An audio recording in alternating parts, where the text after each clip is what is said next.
my goodness. Does this mean that I've recorded 2 podcasts in a week? I think it does.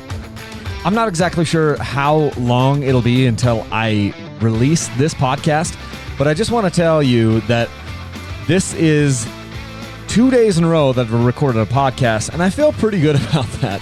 Sometimes the podcasts just get put on the back burner, and I don't really have a good reason for it, other than the fact that I'm just lazy. I shouldn't say lazy. There's a lot of things that go on around here, and so doing this dirt bike channel thing is really, really rewarding. But man, sometimes you're just like, I don't know what to do. I don't know what is the right thing to do today.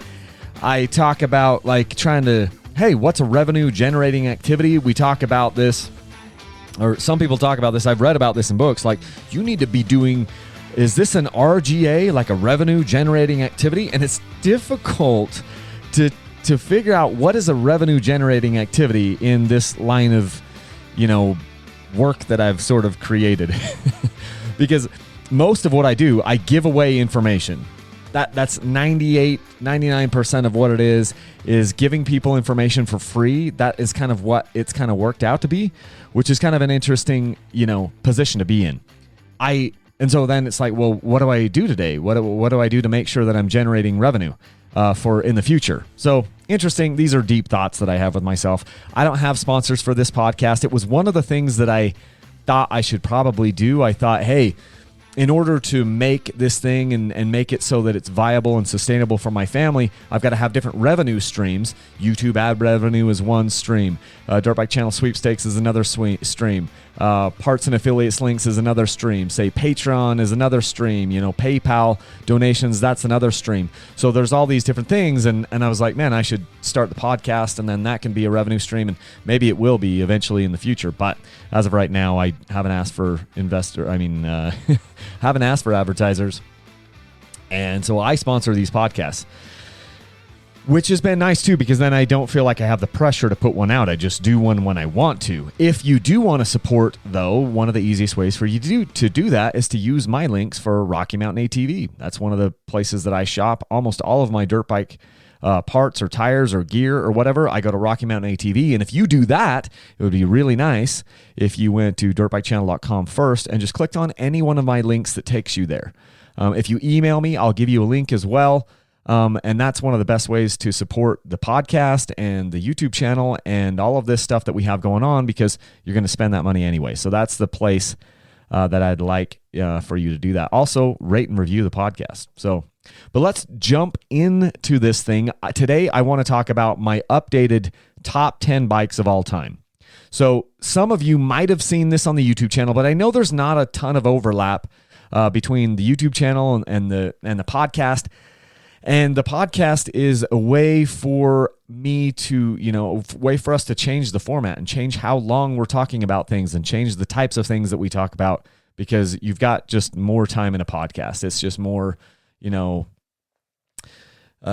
attuned to being able to long format. A lot of the podcasts that I listen to are several hours long, and I don't listen to them straight through. I listen to them, for an hour on a drive somewhere, or a half hour, or 15 minutes at a time, and you break them up. And so that's kind of how I envision a lot of you are consuming these podcasts, although this podcast won't be several hours long. It'll be, I'm not sure how long, but it'll be longer than the YouTube video, because I've already rambled now for about 4 minutes, and we haven't even started. The YouTube video on this, I think, was about 15 minutes long, because you have to be hard-hitting and just go on that thing. So the top 10 dirt bikes of all time. The first time I did this was in 2018. And so in 2018, I did a video where I ranked my top 10 favorite bikes of all time up to that point. And around that time, I'd had, just call it somewhere around 20 different dirt bikes. It was a little more than 20, but that's about what it was. And so here was my list, starting from number 10 and going down to number 1. It was the 2017 KTM 150 XEW. Then number 9 was the 2017 Beta 300RR. 8 was the 2015 Yamaha YZ250FX. And then we had the 2016 KTM 250XCF, the 2017 Sherco 300SE FR. It was the 4-stroke. Then we came to the 2012 KTM 300XCW. We went to the 2015 KTM 300XC. Top 3 bikes was the 2017 Yamaha YZ250X. And then my second favorite bike was the 2018 Husky TE250i. It was the first TPI bike I'd ever had, and I thought it was the second best bike I'd ever ridden. I mean, that was awesome. And then my top bike was the 2017 or 2018, because they didn't really change them, KTM 250 or 300XC. I kind of cheated there, and I gave 2 bikes at the top. But I'm just going to go ahead and say it was the 2017 KTM 250XC. Favorite bike for all time. And if you look at that list, the interesting thing about that list to me is this was a list from 2018, and it was hammered with 2017 and 2018 bikes. Those are the bikes that I had the most fun on, and that's what I felt at the time. Interesting thing, now you come essentially about 3 years into the future, and now the list is slammed with 2019 and 2020 bikes. And I mentioned this on only 3 of the original 10 bikes still remained on my list. I thought that was so interesting to me. 7 of the original 10 were gone. And I had to ask myself, and I'm looking at the list, and I spent a long time looking at the list of all the bikes I'd had, because now in 2021, I've had over 40 dirt bikes, maybe 42 dirt bikes that I've owned or tested. I counted a couple in there that I didn't own, like the Husky TE250i. I didn't own that, but I had it for 3 months. Husky loaned that bike to me. Same thing with like the Beta 200RR. I didn't own it, but they let me have it for 3 months.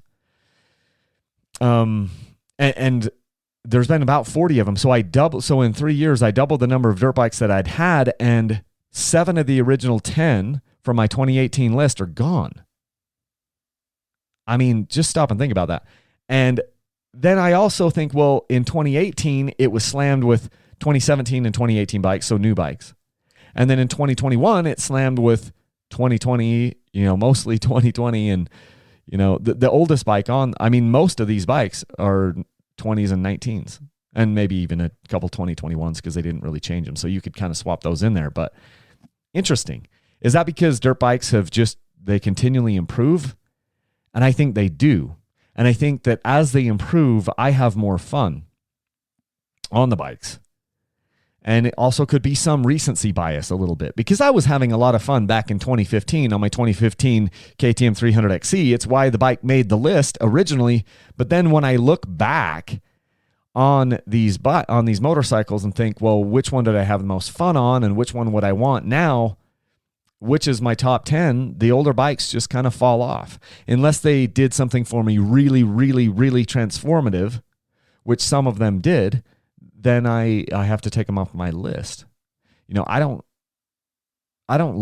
do list my 2017 KTM 300 or 250XC in my top 10 again. And I list my YZ250X again. And I list my 2012 300XCW again, because those were the bikes that kind of really transformed things for me in some way. If it wasn't transformative, it ended up dropping off the list for me. And it pains me to say that. I should also mention that 5 manufacturers make up this top 10. So I have 4 different KTMs. I have 2 Yamahas, 2 Betas, a Sherco, and a Kawasaki. So I'm no respecter of, the manufacturers. And then additionally, I have 6 2-strokes and 4 4-strokes. So 40% of my top 10 are 4-strokes. And that might come as kind of a surprise to you, because a lot of people just think me as, a 2-stroke lover. And I am a 2-stroke lover. But I'm also objective in my assessments with these bikes. And when I'm looking at a list of the 40 different bikes that I've had, and just say, I'm just going to, spoiler, I look at the 2020 Yamaha YZ250FX. Now, is this a bike that I want to ride all year long and do all of my riding on? No, it isn't. But I could say the same thing about so many of these other bikes. I don't want to have that bike for all year long. I mean, I could live with any of these bikes if I had to all year long. I might have to adjust some of the riding places, the locations that I go. Maybe I just don't go to certain locations if I've got a certain bike. But back to the Yamaha YZ250FX, that bike was so bloody fun. And I'll get to it. There's no way I could objectively leave that 4-stroke off my top 10 list. And so I have 40% 4-strokes on my top 10 list because I'm being intellectually and objectionally honest with myself and all of you. So anyway, just those are kind of the ground rules. These bikes are the ones that I had the most fun on. These bikes are the ones that made me feel the best when I was riding them. These are the bikes that made me want to ride dirt bikes more. And I got off the bike feeling so great about it most of the time. And these bikes made me want to get out and ride them again and again and again. These are not like perfect bikes. Every one of these bikes, there are things that I think the manufacturers did dumb things on them, which we can get into. So none of them is perfect. Every one of them has at least one major deficiency. Some of them have more than one deficiency, but that's okay. These are my favorite bikes. So in order of how we're going, we'll start with number 10. And number 10 favorite bike of all time, as of 2021, as of March, when I'm doing this, March of 2021, it's the 2012 KTM 300 XCW. And this one made the list mostly because it is the reason that we're having this conversation. I've said it multiple times. I've said it in other podcasts. I've done an entire podcast on this bike and YouTube videos on this bike where this bike transformed my perception of dirt bikes. It transformed my understanding. It reformed my understanding of what dirt bikes could be and what dirt bikes could do for me and how I could feel on a bike if I wasn't fighting against the dang thing. It was the bike where my eyes were open because finally I'm using a tool that is designed for the job that I'm trying to do. Instead of, I've used this analogy in the past, but instead of, trying to build a house or frame a home with a sledgehammer, I'm now framing a home with a framing hammer. And it makes a big difference. And yes, you could build a home with a sledgehammer only. Technically, you could. But it's way better if you have a framing hammer for the framing parts of the home. And that's what all of a sudden I was exposed to now with this 2012 KTM 300 XCW. I was coming off of a 450 motocross bike, almost, killed my desire, almost snuffed it out in the KTM 300 XCW in 2012. It's still a lot of bike for a new rider, but it was so much better, and it just transformed me, and it made me want to ride dirt bikes more, and that is the reason why we're here, and so it's my top 10 favorite bike of all time. Number 9. Coming in at number 9, it's the 2017 Yamaha YZ250X. Now, this bike took a big drop because in the original list, it was, and I should also mention that the 2012 300 XCW took 5 spaces. It dropped 5 spaces. But this one also dropped like 7 spaces, 6 or 7 spaces. Because now the Yamaha YZ250X is number 9. And I have been more critical. I guess I did one video on YouTube on this where I'm like, hey, look, if you made me choose between this Yamaha YZ250X or a KTM 250XC, I take the 250XC every day of the week. And I explained why.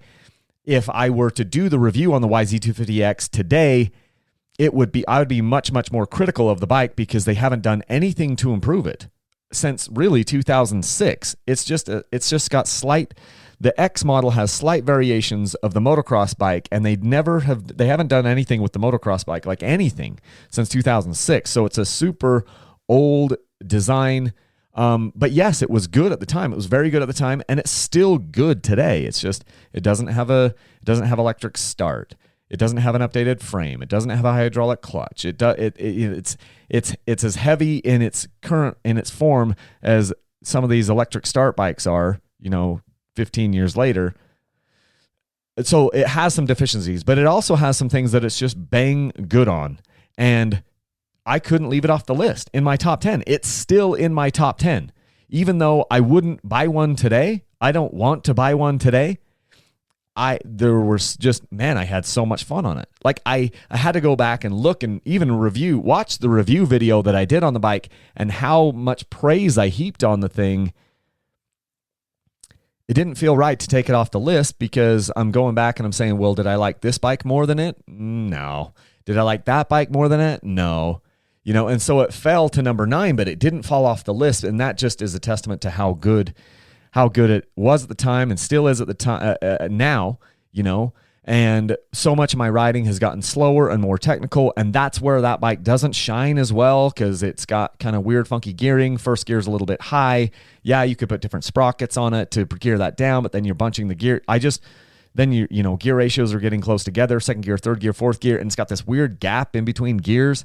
So they did some weird stuff with it, and Yamaha has ways that they could totally improve that bike. They could put the WR transmission in the bike, 6-speed. They could use their YZ250FX frame. Oh, wow. Amazing bike, amazing frame. So they have some things. They could put electric start on the thing. They could even make a 300. If they make an electric start 300 two-stroke on that thing, Yamaha would just sell them like wildfire. But they don't, and so whatever. But it was still, it's still one of my top 10 favorite bikes ever, that Yamaha YZ250FX, because it just was so amazing. It felt so good. The forks felt so good once I softened them up. And if you're just going to get out there and rip through the desert, it just handles and tracks straight. It's amazing. Really, really fun bike. There's a lot of things you can do to those motors. There's many, many aftermarket things that guys can do, and they love that. So still in the top 10. Coming in at number 8 is my, brand new bike here that I've got. In fact, I listed it. I think I listed it on YouTube. I'm going to have to go check the description because I have listed 2020 Kawasaki KX250X. It's the 2021. In fact, while we're talking here, I'm just going to go look at my YouTube. Oh, did I have that listed wrong in the description? Because it's the 2021 KX250X. I'm going to see here. Yeah, I'm going to update this. What a moron. See, even in my YouTube description, I had it listed as the 2020 Kawasaki KX250X. It's the 2021 because it's a brand new bike for 2021. So let's talk about it. Cool thing here is, look, I don't care what color they are. Again, we've gone through three different things, and I've got a KTM, a Yamaha, and a Kawasaki. And guess what? We're going to go up. Number 7 is going to be a Beta. Number 6 is going to be a Sherco. So in my top 5, we go with 5 different manufacturers because that's how I roll with this. I don't care what color it is. I don't care who makes it. I'm just talking about how much fun I have on it. So the Kawasaki KX250X, yes, there will be a full review on this bike. Yes, it'll be one of the sweepstakes bikes that I give away, here in the first part of this year. But the Kawasaki KX250X, hey, sucker's dang good. Like these 250 motocross bikes, if you're just going to get out and blast in the desert and you're not going to do like a bunch of technical stuff, man, all they really need to do to those bikes is, soften up the forks, maybe soften up the shock a little bit. And suddenly it fits me really, really well. I think they are doing some amazing things with these 250 motocross bikes. And it shows because the Yamaha, which I'll get to later, similar deal, the Yamaha 250FX, and then this Kawasaki KX250X, they're just freaking good. Freaking good. Like it feels very light. It feels very agile. No, it's not as light as a 125 two-stroke, but it's okay. It's got this completely balanced feel to it. They did a 250 on the 250X, the Kawasaki 250X, KX250X. They've got the KYB fork on the front. I've had it on many, many different bikes. They did a pretty decent valving on that thing. It's going to be a little stiff for some riders that are going to do, slower, more technical stuff. But if you're doing faster, more flowing stuff, the fork is pretty freaking good. And the bike tracks straight and it feels good. The motor is super snappy. They have different modules that you can put in the bike. I like the hotter module, and there's some argument on which model is which because Kawasaki's, the way they said about the way they kind of marketed the modules in 2014 for that bike back in 2014, I don't really agree with how that sounds because it feels like to me, I won't get into that. I need to do some more testing on that before I talk too much about it. And I've talked to some other people, But anyway, you can put different modules on the bike for different, ignition modules or whatever. It's a really fun bike to ride. Super fun. I hate the way the air filter is. There's a couple things about the bike I'm like, come on, dudes. Let's fix this. Like, we know how to fix some of these things. But if you're just talking about when you're on the bike and ripping it, dang, that thing is good. And I've had this thought so many times, and I need to go ride the 450 version of this back to back with it. But man, when I'm on the 250, I'm like, geez, why would I need more power than this? Why would I need the 450 version of this? I've been riding with guys that are so much better than me, and it doesn't matter if they're on a, they can be on a TTR 230 and they can beat the crap out of me if they're better than me. And I'm like, why do I need more power than this KX250X? I don't think I do. It's a freaking awesome bike. Super fun to ride. Coming in at number 8 of my all-time. And I don't even have that many hours on it, so pretty crazy, pretty cool. Coming in at number 7. We're down to number 7. It's the 2020 Beta 200RR. So this is a 2-stroke. Again, this is my 4th bike on the list, and it's the 4th manufacturer. Beta 200RR. So why did I include the 200 2-stroke here? Because I don't usually have as much fun on the small bore 2-strokes. I know this because I have a KTM 125XC right now, and while it's a really cool bike and it feels super light and super agile, and I can't wait for my sons to be big enough to ride a bike like that, this 200RR is just it's a different deal. It's a different feeling. It has this more low end, and I wish more people made this 200 2-stroke. I wish KTM still made their 200 XEW, because this Beta 200RR is pretty dang special. It, like I said in the YouTube video of this, it does things that I don't believe any other bike can do. It does some things better than any bike. Namely, it can satisfy a brand new rider straight up, and it can, in the same package, that same bike can satisfy an expert rider. I know of guys that are experts that are riding this thing and loving it as their primary bike. You can't really say that of other bikes that are acceptable starter bikes. It just doesn't really, there isn't really another bike that does that. And so it feels really light. It's electric start. It isn't the lightest bike ever, but it feels really light because of the way that motor is, and it just feels snappy, and it has more bottom end than some of these, other smaller bore 2-strokes, but it doesn't feel quite as heavy as, say, like a KTM 300. I mean, I rode this thing back to back a few times with the KTM 300 XC, and the Beta 200RR felt quite a bit lighter. Felt more agile, felt light, felt snappy, felt awesome. And so I think about so many times when I was riding the thing, when we were kind of, working our way through some technical rocky sections and things, and it was great. We had this thing down at 5 miles of hell in Utah. It was great. We had it up in the Alpine single track in the mountains. It was great up there. And it's a little bit lower seat height, being the Beta. They just have a little lower seat height, so it's great for a little bit shorter rider. And all of those things together, I'm like, this is one of the most interesting packages of dirt bikes that I've ever seen.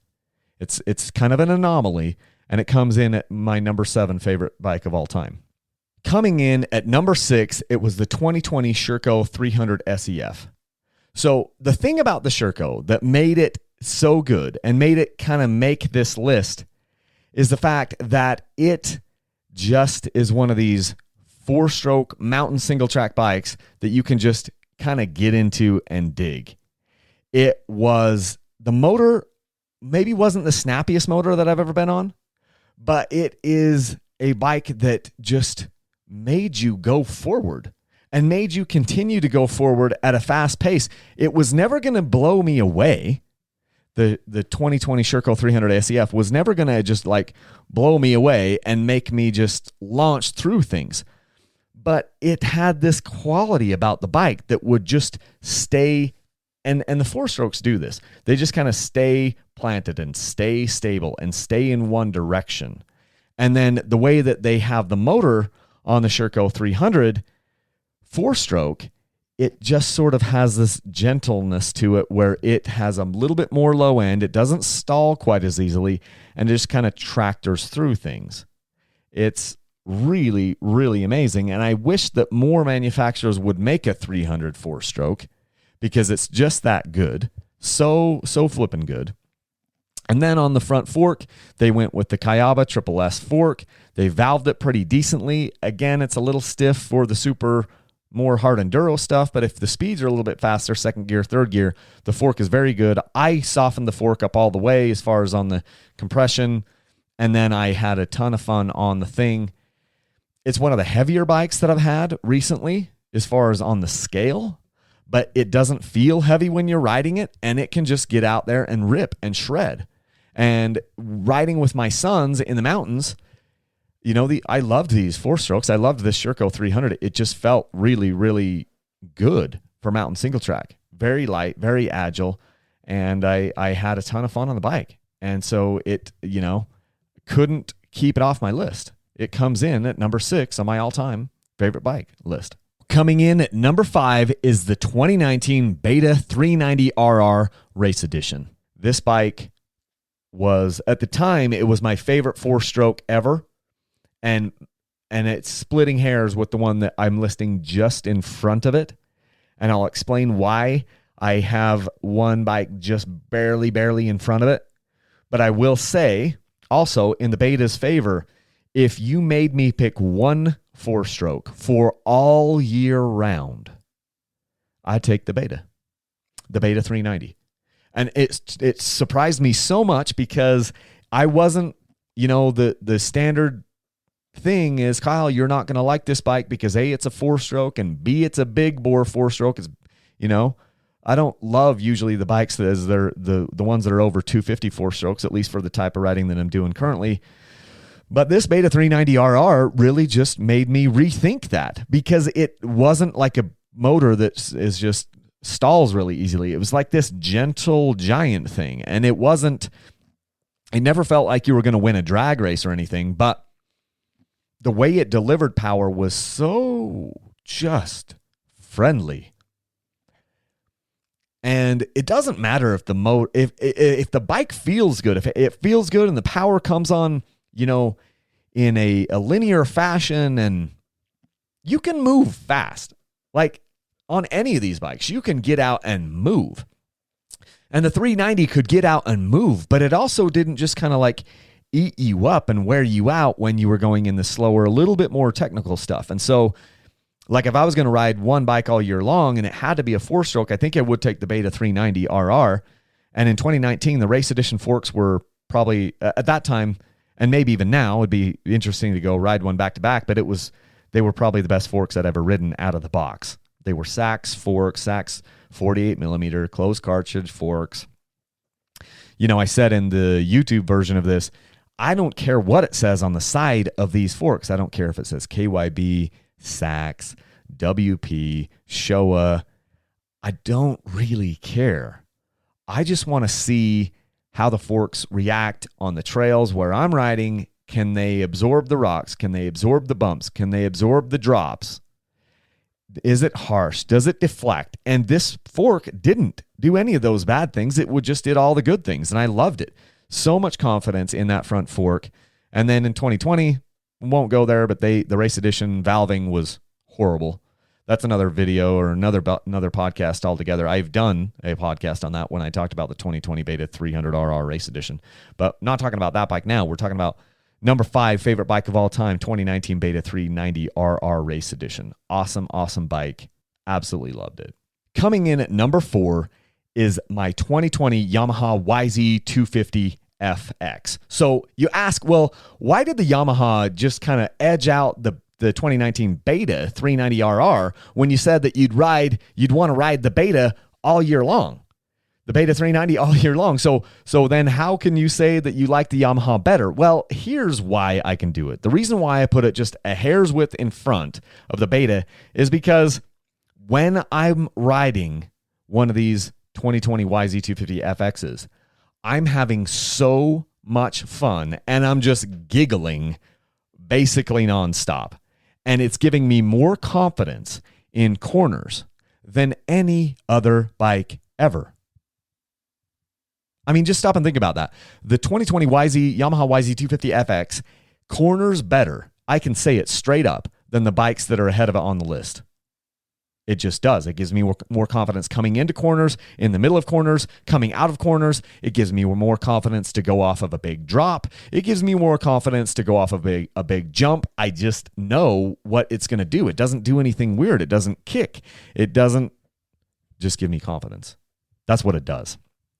And then with the Power Tuner app that they have, you can customize so many different things just right there on the app on your phone, customizing the way the power comes on. You can try different maps, and that's pretty cool. There were a lot of different maps you can try, and they drastically affected the bike. And I didn't love a lot of the softer maps that people had developed, but the couple different hot maps, or three or four different hot maps that I tried, it was pretty cool.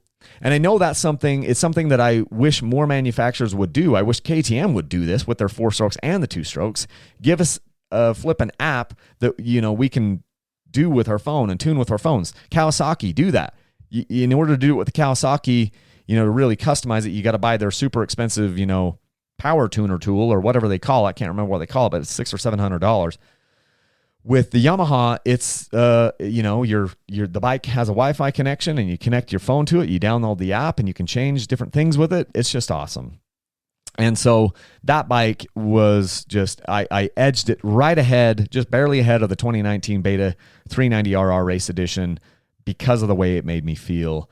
Yes, it's true that if I had to ride one 4-stroke all year long, I'd probably take the Beta 390, but I don't have to ride it all year long, and this is my list, and I'm saying that the 2020 Yamaha YZ250FX is my number 4 favorite bike of all time. I'm putting it just ahead of the Beta, because when you are riding the Yamaha, and when the conditions suit the Yamaha, holy crap.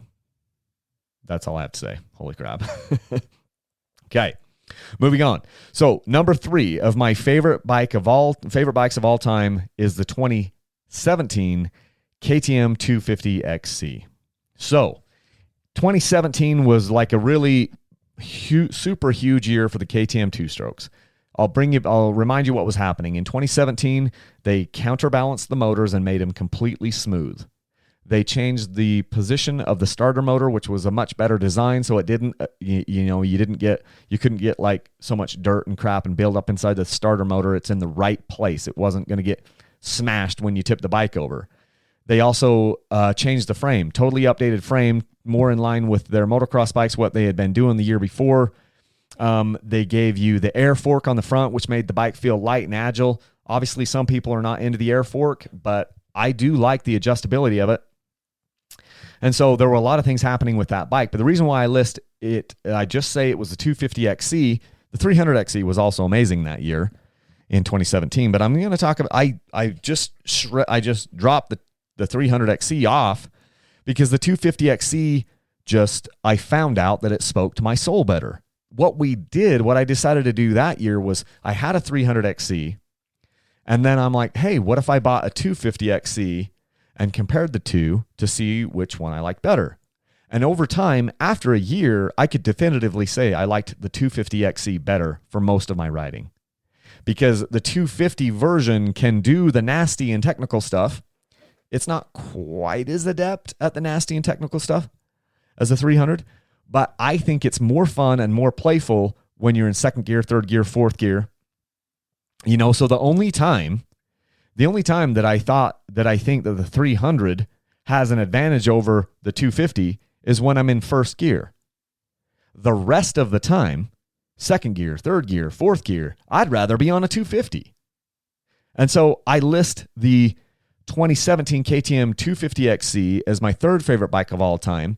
It opened my mind up to this other concept that like 250s are amazing, and I'm probably more of a 250 rider. There's so much flipping power there. The power just comes on a little bit, maybe, 700, 1,000 RPMs higher is kind of where the meat of the power is on a 250, but they just rev a little bit freer. They rev a little bit faster. They feel a little bit more playful, and I love it.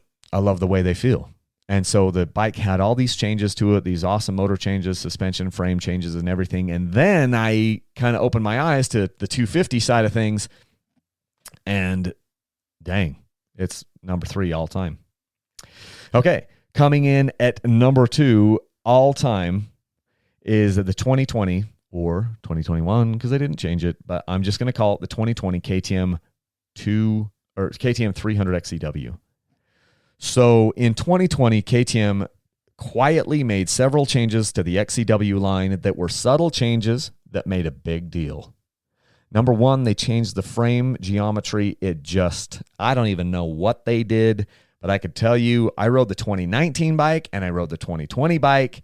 And once I did that, and we were talking about the XCWs, I had the 2019 300 XCW. I put 125 hours on that bike. So I knew it very well. And then I rode a buddy's 2020 bike and I'm like, I've got to have one of these. I was no longer, it was one of the only times that I was no longer satisfied with the older model once I had ridden the new model. Now, this happened in 2017 with the 2017 lineup of KTM. Their 2016 line, and there was a huge jump to the 2017 line, and the 2017s made the 2019s feel obsolete. The 2017s made the 2016s, feel obsolete. And a very similar thing happened to me now after riding a 2020 XCW. It made the 2019s feel kind of obsolete. They changed the fuel mapping. The 2020s started so much better.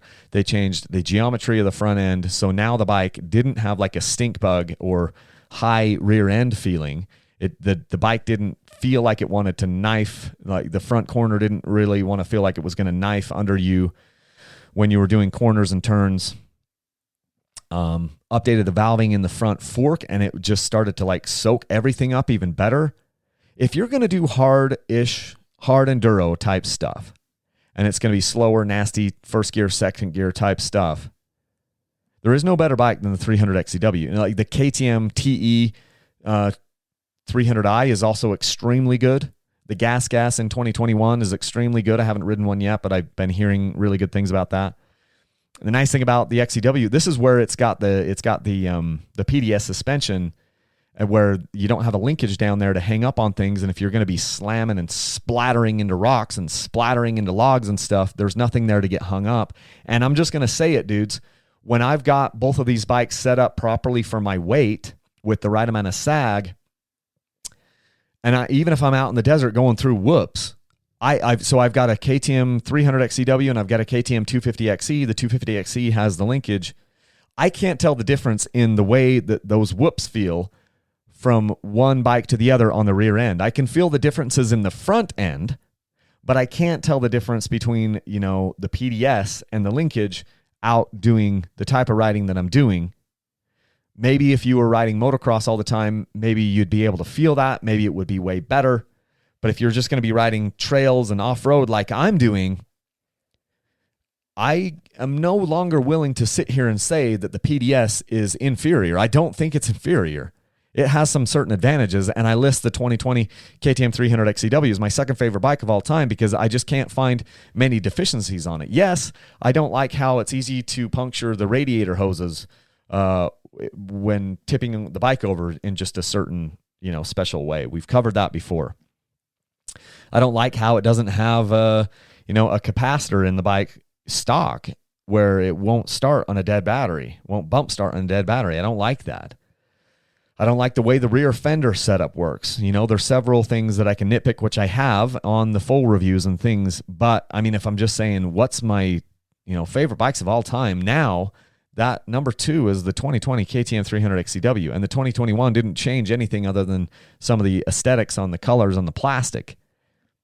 They're the same bike now in 2021. Maybe fuel mapping slightly changed because my 2021 did run. It does seem to run a little bit richer on the idle circuit, which I don't think anyone's going to complain about. So number 2, favorite bike of all time, which then leads me to my number 1 favorite bike of all time. And it's the 2020 or 2021 KTM 250XE. So last year I put about 60 hours on the 2020 250XE and gave it away. I had that bike for a long time. I actually picked it up in July of 2019. That's when I got the bike.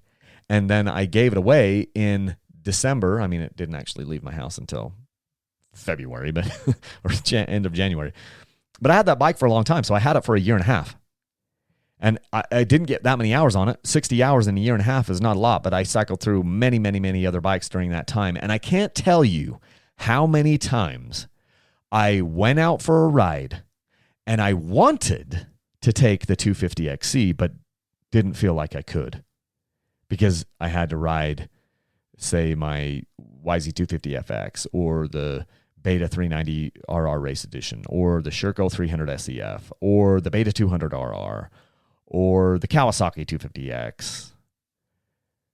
I mean, you just think about it. Like, there were so many bikes that I reviewed in that year and a half, and the whole time, what was the bike that I wanted to run? On my birthday in 2020, I decided I'm going to go out and I'm going to go for a ride for my birthday.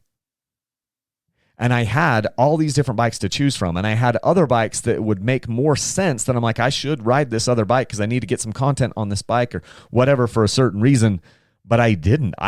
On my birthday, I was like, to heck with all this other stuff. It's my birthday. I'm going to ride the bike I want to ride. And it was the 2020 KTM 250XE. That bike just does something for me. And the 2021 that I have, it does it for me as well. I just rode it the other day with my boys out in the desert. I should have ridden the Kawasaki KX250X. I even told the boys that. I'm like, this is probably a mistake, guys. I should have brought the Kawasaki out here because the Kawasaki would be dynamite out here. This is what it's made for. But I hadn't ridden in a long time, and I just wanted to be selfish and ride the bike I wanted to ride. And it ended up being the 250XC.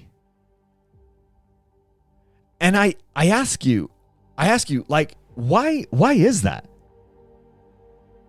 What is it about that bike that is just so good to me? And it's so many things. It's that it can go fast. It can go slow. It has plenty of power.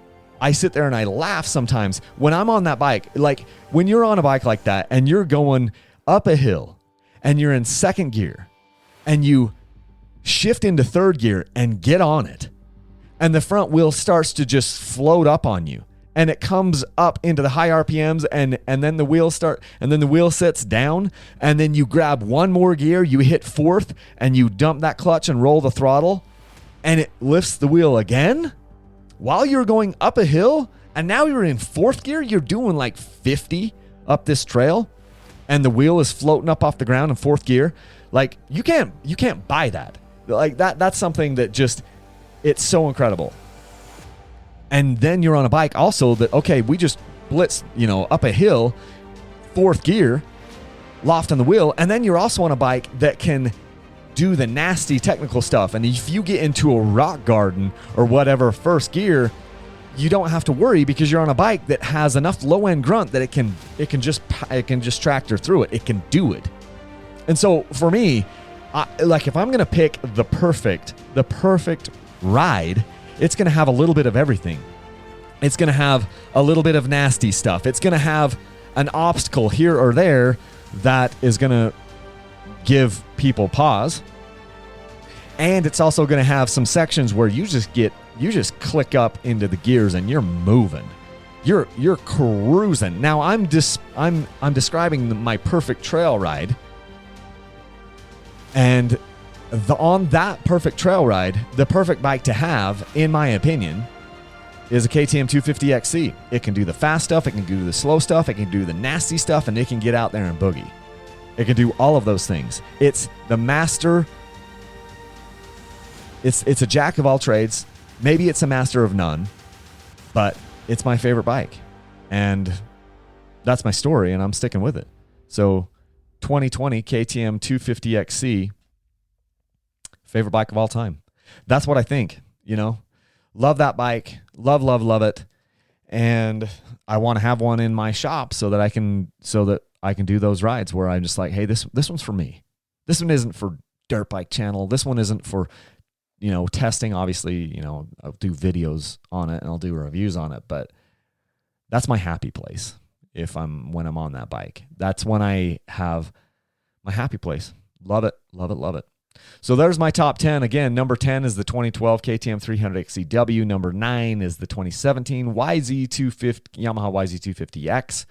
Number 8 is the 2021 Kawasaki KX250X. Number 7 is the Beta 200RR. Number 6 is the Sherco 2020 Sherco 300 SEF.